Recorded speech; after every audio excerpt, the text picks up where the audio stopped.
Attends, est-ce que c'est le bon endroit là? Ouais, c'est bon? Parce qu'il y a vraiment beaucoup de bus, je sais pas quel le prendre hein. Oh putain.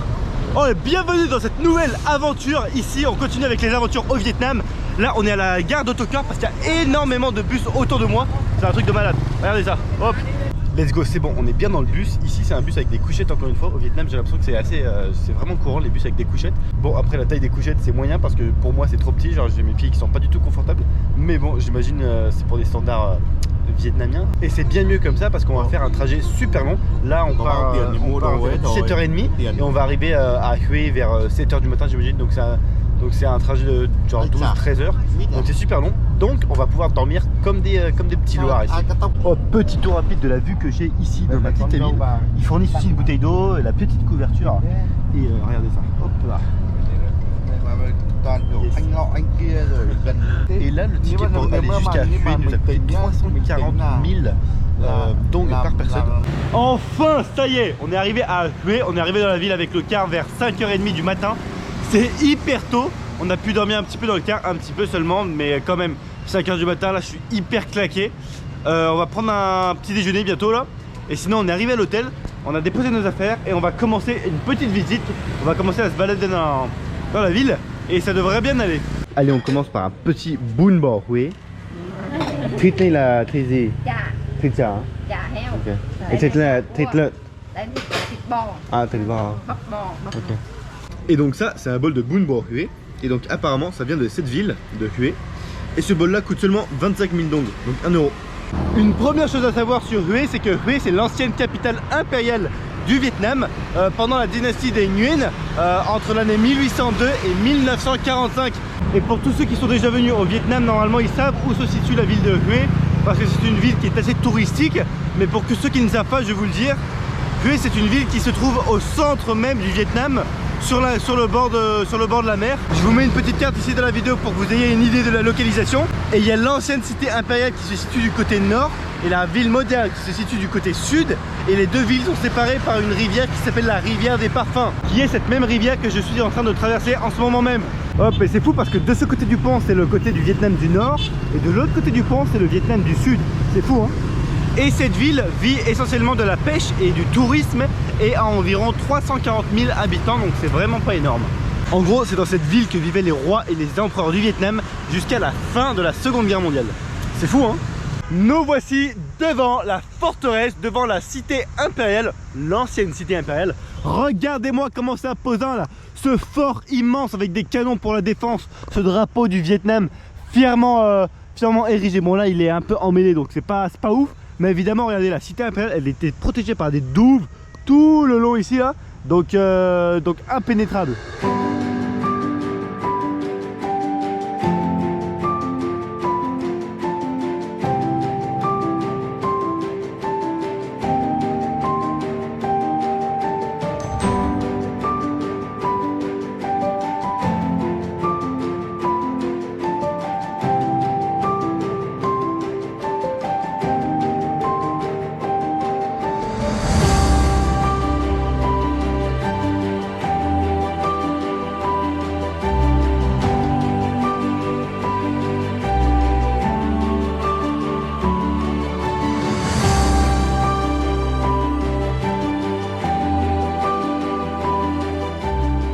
Regardez ça, on s'apprête à rentrer dans l'ancienne cité impériale. Donc ça, c'est une des entrées parce qu'il y en a plusieurs. Je pense pas que ce soit l'entrée principale, mais il y a plusieurs entrées comme ça de ce côté-là, de mon côté de gauche jusqu'à mon côté droit. Voilà un exemple de canon que les Vietnamiens utilisaient pour défendre leur pays. Donc ils mesurent tous 5 mètres de long et pèsent 10 tonnes. Ils sont vraiment très grands. Waouh! Yo, regardez-moi ce bâtiment hyper stylé. Le bâtiment qui est juste derrière moi ici, c'est le bâtiment qui se trouve à l'entrée de la cité pourpre interdite. Parce que oui, la citadelle de Hue est divisée en 3 parties différentes. Donc il y a la citadelle de Hue qui englobe tout avec les murailles tout autour. Après il y a la cité impériale qui est à l'intérieur de la citadelle. Et à l'intérieur de la cité impériale, il y a la cité pourpre interdite. Et là, ce bâtiment là, c'est l'entrée de la cité pourpre interdite. Et pour visiter cette cité pourpre interdite, pour chaque personne ça coûte 200 000 dong. Donc c'est une somme assez conséquente je trouve pour ici. Mais bon, on l'a payé. Et pour les jeunes c'est moins cher. Mais regardez ça quand même, c'est vraiment beau. Ça y est, je suis rentré dans ce premier bâtiment. C'est super beau, super décoré. Regardez ça. Hop. Ça fait un petit peu comme un musée, il y a plein de choses à découvrir. Allez, on continue la petite visite.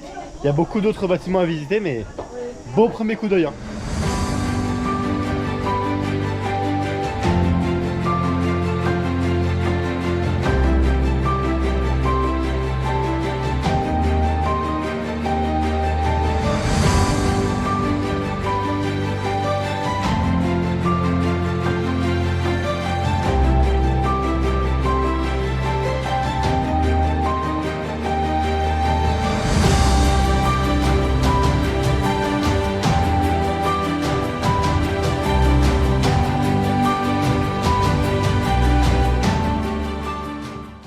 On a pris une petite voiture, normalement ça devrait être plus agréable parce qu'il fait vraiment chaud dehors. Con xong là ngồi ở đấy đợi hướng dẫn ra hết. Dạ con sau lưng mình là cổng ra luôn. Dạ sẽ kết thúc. Et voilà, c'est la fin de notre petit tour avec cette porte de sortie absolument magnifique. Regardez-moi ça. Hop, on sort de cette cité impériale. Mes impressions, c'est que c'est une cité super riche, super belle. Les bâtiments sont assez bien conservés. Il y a simplement la partie des femmes qui a été complètement détruite et bombardée durant les guerres au Vietnam. Donc on n'a pas pu y aller parce que c'est complètement détruit. Mais sinon c'est une super belle visite, vraiment, je vous le conseille si vous avez la chance de venir à Hue au Vietnam. Là je suis devant le marché Dong Ba Cha, ça veut dire marché, donc ça veut dire Cha Dong Ba, ça veut dire le marché Dong Ba. Et il y a plein de petits restos improvisés sur le bord du trottoir. Donc pour manger sur le pouce c'est vraiment génial. Et il y a plein de trucs à vendre, un stock énorme. Regarde, là il y a des fleurs devant moi. Il y a un stock de malade dans les trucs qui vendent, il y a un stock de fou, regardez. Hop, des fruits de mer, des graines, des fruits secs, des chapeaux, des trucs de malade. Il y a tous ces petits restaurants là sur le bord du trottoir. Ils ont tous l'air aussi bons les uns que les autres. Et ce qui est sympa là, c'est que chacun fait sa petite bouffe chez soi, tranquillou. Et après ils montent leur petit stand le soir là pour vendre leur petite bouffe. Et donc ça leur fait leur petit job improvisé nocturne. C'est vraiment cool hein. Et ça me fait rire à chaque fois, tous les gens ils sont assis sur des mini tabourets. Donc on est limite accroupi, mais ça fait partie du style évidemment. Et j'adore ça, j'ai envie de manger là d'ailleurs, ça a l'air trop bon. Là ils vendent du Bun Bo je pense. Allez, aujourd'hui nouvelle petite journée et on commence cette belle journée avec un bol de Bun Bo avec de la viande grillée de porc. Et là on est sur le bord de la route, hein, comme ça, pas d'embrouille, super simple, pas cher. Ça coûte environ 1 € le bol, donc c'est parfait. Et encore une fois, aujourd'hui j'ai loué une petite moto que voici, la petite moto blanche. Elle est super sympa, j'aime trop. Celle-là elle m'a coûté 200 000 par jour avec l'essence incluse. Donc ça c'est cool, il a mis pas mal d'essence le gars. Et donc grâce à cette moto on va pouvoir faire un tour à l'extérieur de Hue, parce qu'il y a pas mal de trucs à voir à l'extérieur de la ville qui sont un petit peu plus éloignés. Et donc ça va nous permettre de faire un petit tour plus rapide, d'un itinéraire périphérique si vous voulez, autour de la ville. On va aller voir notamment quelques tombeaux d'anciens rois. On va aller voir aussi une pagode super connue. Et on va aller à la plage de Hue évidemment parce qu'il fait super chaud là. Et pour se rafraîchir, bah, y a pas mieux. Donc c'est parti.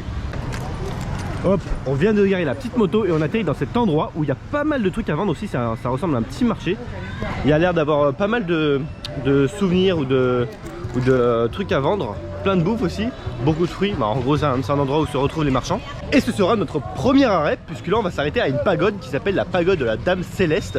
En vietnamien, je vous le mets ici dans la vidéo. Mais apparemment c'est un site touristique notable. C'est pour ça qu'il y a pas mal de monde à cet endroit même. Parce que sur la route il n'y avait pas grand monde hein. On est sorti de Hue, on est sorti de la ville. Mais là il y a du monde et ça se voit que c'est un endroit touristique. Ça y est, on y arrive. Voici la fameuse pagode, assez connue. Regardez ça, hop là, avec les deux piliers à l'entrée. Il y a pas mal de monde, on va dépasser tout ça. Hop là. Ouh. Ok, ouais, je viens d'acheter des nouvelles petites lunettes. Là, il y avait un vendeur qui a pas mal forcé là et il a gagné. Mais bon, hop, voilà. La petite tour. Ouh. Merde, il s'est mis à pleuvoir. Mais bon, cette tour là, elle me fait penser à la pagode de Chua Chan Quoc qu'on a vu à Hanoï parce que pareil, c'est une tour en hauteur comme ça. Donc ça fait penser à cette pagode. Et les gens disent que cette pagode est vue comme un icône de la ville de Hue, donc la pagode de la Dame Céleste encore une fois.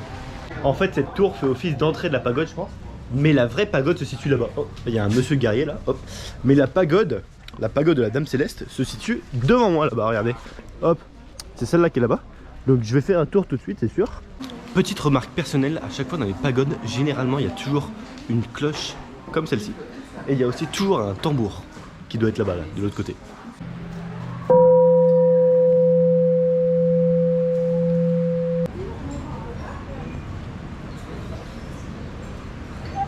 derrière la pagode, il y a un grand parc qui doit faire environ 2 hectares, 3 hectares, un truc comme ça. Et là, les moines que vous avez vus là, ils doivent vivre dans les habitations qui sont là-bas. Là, il y a plusieurs petites maisons. Donc eux, ils vivent ici, c'est quasiment sûr. Et donc c'est reposant ici vraiment. Pas mal de végétation. Et là, j'arrive sur un autre truc. Regardez.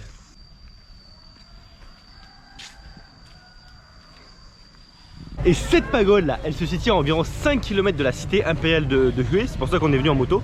Et elle se situe sur la rive nord de la rivière des Parfums qui est juste là. On a une belle vue là sur la rivière des Parfums. Le petit bateau là, bien sympa, la rue qui est juste en bas. Et cette pagode a été construite en l'an 1601, donc ça fait un bail. Hein. Voilà. J'adore me balader en moto, c'est un truc de malade. Par contre, il faut vraiment faire attention à la circulation ici. Il y a vraiment beaucoup de circulation entre les camions, les motos. Il y a énormément de motos et de scooters et les gens ils conduisent un petit peu comme des fous. Et le klaxon ici, il faut savoir qu'ils l'utilisent vraiment pas pour insulter les gens, c'est pour vraiment dire que attention, je suis là. C'est vraiment pour signaler ta présence beaucoup. Donc c'est pour ça qu'on entend beaucoup de klaxons ici dans la rue. Mais en tout cas, ça a son ambiance. Vas-y, t'as vu Nico, il est énorme. Oh, il y a un gros trou là. Oh putain. Oh là là. Regardez ça. Ça c'est ce que j'avais vu sur Instagram là, c'est un dragon. Et ça fait partie d'un parc aquatique abandonné. Donc on va voir si on peut s'approcher un petit peu et voir si je peux faire voler mon drone. Allez, on rentre dans les entrailles du dragon. Ce dragon, à l'époque du parc aquatique, je sais pas ce que c'était hein, parce qu'il n'y a pas de toboggan. Mais je pense qu'il y avait la rivière qui arrivait tout autour. Allez, on doit monter encore tout ça là. Allez. Normalement on peut monter jusque dans la bouche. Est-ce qu'on y est? Ah, on y est. Regardez ça, waouh. Yes, allez. On passe ici là. Hop là. Et on arrive au niveau de la bouche les potos. Let's go. Incroyable. Incroyable, regarde ça. De la bouche. Comment tu le vois Nicolas?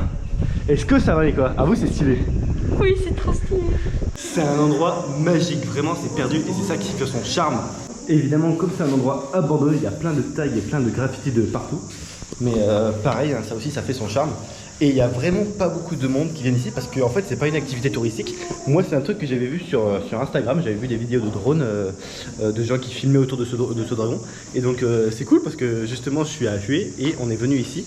Et la route pour venir ici n'est pas du tout aménagée. Hein, faut trouver. Et comme c'est un truc abandonné, on a plus ou moins le droit de venir ici, hein, c'est sûr.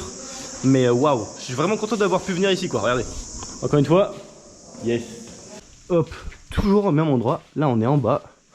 Il y a une bouche de requin ici, là. Incroyable. Il y a quoi là-dedans?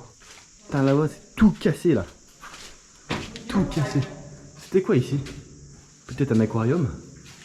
Je sais pas du tout. Ça ressemble bien à ça, en tout cas. Yo, c'est tellement glauque. Mais genre, excitant à la fois. C'est un truc de balade. Il n'y a pas grand monde. Oh putain, il y a quoi là? Il y a un vieux sofa. Oh, ça pue un peu, ça c'est sûr, c'est pas une surprise. Il y a quoi ici? Hop. C'est bizarre. Hein. Et la structure est beaucoup plus grosse que je pensais. Hein, parce que quand on regardait sur les vidéos, ça paraissait tout petit. Mais non, tu peux vraiment aller dedans. Il y a plein d'escaliers qui te mènent à différentes salles. Il y a un truc qui ressemblait à un aquarium. Il y a une autre plateforme dans la boule ici, dans la boule bleue. C'était une plateforme où il n'y avait pas grand chose. Ce dragon abandonné là, il a vraiment un flot de malade. Putain, il a une sacrément belle gueule. Hein. Allez, je vais faire voler mon drone, on va voir ce que ça donne de ça.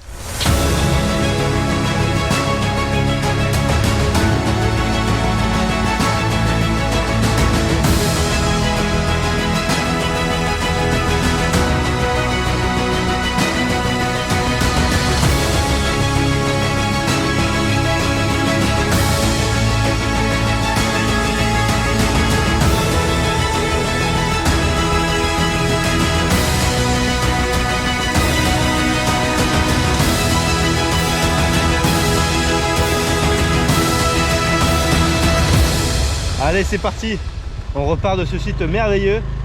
Belle découverte encore une fois. Allez, prochaine étape sur la route, on va visiter un tombeau, on va visiter le mausolée de l'empereur Haiding. Regardez, hop, on a un morceau de l'entrée qui est juste là. Il fallait déjà monter quelques escaliers là, j'en montre encore d'autres. Yo, regardez-moi ce mausolée, waouh. Ce mausolée est construit sur une parcelle de terrain qui est rectangulaire mais qui est aussi en pente. Non mais regardez-moi cette construction impressionnante. Incroyable. Bon sinon Haiding c'est le 12e empereur de la dynastie des Nguyen, mais c'est aussi le dernier empereur à se construire une maison, enfin à se préparer une maison pour l'autre monde. Donc son tombeau, ce mausolée comme ça. Et ce mausolée se situe à environ 10 km de la ville de Hue. Et ils ont commencé les constructions en 1920. Et ça a pris exactement 11 ans pour construire, pour terminer la construction de ce mausolée, de cette tombe là. Mais vas-y, Haiding, il était un petit peu imbu de lui-même, hein. T'as vu la taille du tombeau toi? Incroyable. Wow. Regarde ça. Ouh. Ça c'est le bâtiment principal j'imagine. C'est celui qui est tout en haut. Putain il fait une chaleur à mourir. Je suis en train de suer toute l'eau de mon corps. Mais bon. Apparemment ce bâtiment derrière moi là pour le construire, les ressources qui ont été nécessaires, elles ont été rapportées de France et aussi du Japon. Et comparé aux autres mausolées qu'il y a à Hue, autour de la ville de Hue, parce que oui il y en a beaucoup, il y en a plusieurs, il y en a genre peut-être une dizaine peut-être, parce qu'il y a eu plusieurs empereurs ici de la dynastie des Nguyen, il y en a plusieurs, mais celui-là, par rapport aux autres, il est plus petit, mais il est beaucoup plus élaboré et il a pris beaucoup plus de temps pour être construit. Ça y est, je suis rentré à l'intérieur et la décoration ici se fait beaucoup avec de la mosaïque. Regardez ça.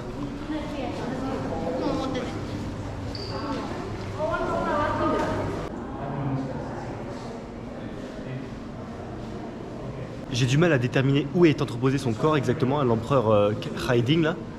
Mais ce qui est sûr c'est que c'est extrêmement beau à voir. Et évidemment juste là c'est une statue de Haiding j'imagine. Et là on peut accéder à une pièce qui est à l'arrière par ces escaliers là. Mais à mon avis on peut pas parce que c'est pas réservé aux visiteurs. Mais il y a l'air d'avoir un truc là-bas. C'est une pièce magnifique, hein. J'arrête pas de le dire mais il faut que je change mon vocabulaire hein, pour décrire les choses quand elles sont belles. Mais waouh, la quantité de détails et de motifs est vraiment abondante, hein. C'est incroyable. Allez, après avoir visité le tombeau de Haiding, on se remet sur la route. On a quand même pas mal de route à faire parce qu'on a 40 minutes de route en moto, en scooter je veux dire, avant d'arriver jusqu'à la plage. Let's go les amis, regardez-moi ça. On est enfin arrivé à la plage de Hue. Enfin une des plages de Hue parce qu'on a plusieurs. Regardez, on arrive, le soleil va bientôt se coucher, la lumière est belle. Il n'y a vraiment personne, il n'y a pas grand monde, il n'y a vraiment personne. On dirait que c'est vraiment une plage touristique. Il y a plein de bateaux de pêche, des vieux bateaux de pêche j'ai l'impression. Et des petits jeunes, il y a plein de petits jeunes qui jouent. Il y a des jeunes à l'entrée qui nous ont dit hello en anglais, genre c'était drôle. Mais il y a l'air d'avoir pas mal de jeunes et beaucoup de gens habitent sur le bord de la plage.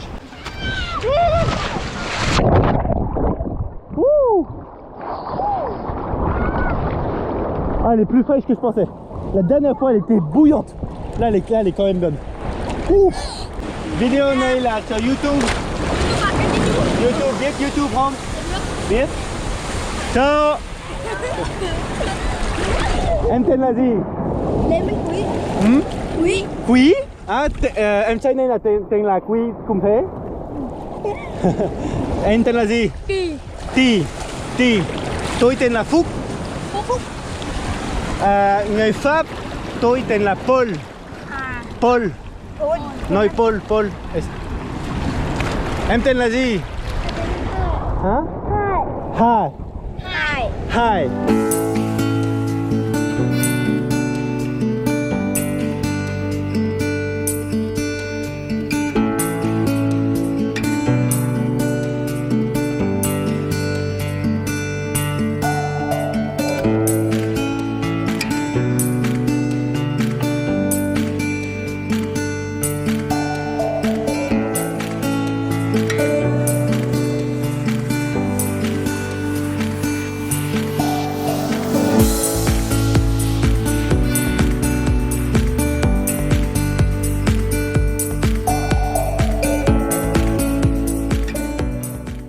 Bon là avec le soleil qui se couche on va bientôt plus avoir de lumière donc il faut se mettre en route tout de suite parce qu'on doit rendre la moto. Et conduire la nuit au Vietnam je sais pas trop comment c'est. Donc on va être prudent et on va rentrer tout de suite hein.